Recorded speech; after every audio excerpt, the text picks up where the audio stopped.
کہ میرے نبی نے فرمایا میری آنکھوں کی ٹھنڈک نماز ہے۔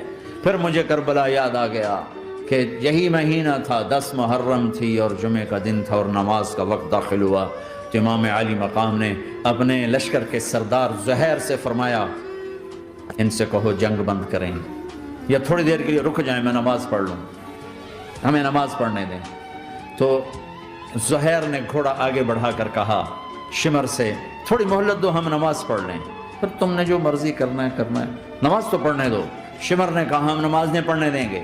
ایک اور کوفی کھڑا تھا، اس کا نام حسین بن نمیر، کہا تمہاری نماز ہوتی ہی نہیں۔ انہوں نے کہا لعنت ہے تم پر، جس گھر کی طفیل نماز ملی ان کی نہیں ہوتی۔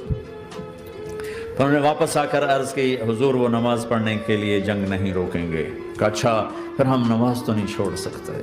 میرے رب کی قسم اگر حسین نماز نہ پڑھتے تو انہیں کوئی فرق نہ پڑتا، لیکن ایک فرق پڑتا کہ پھر پیغام ادھورا جاتا، میسج ادھورا جاتا، اور میسج یہ دینا تھا کہ زیر خنجر بھی یہ پیغام سنایا ہم نے کہ ہم نے تلوار کی دھاروں کے نیچے بھی سر جھکانا ہے، اور ہم نے تڑپتے جسموں کے ساتھ بھی سجدہ کرنا ہے، اور ہم نے زخمی جسموں کے ساتھ بھی اللہ کے سامنے رکوع کرنا ہے، اور ہم نے خون آلود جسموں کے ساتھ بھی رب کے سامنے کھڑے ہو کے آنے والی نسلوں کو پیغام دینا ہے کہ نماز وہ ہے جسے اس وقت میں بھی نہیں چھوڑا جا سکتا،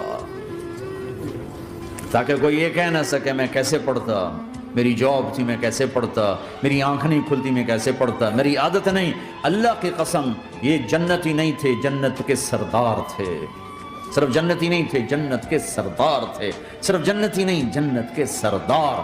اور یہ سرداری کب ملی؟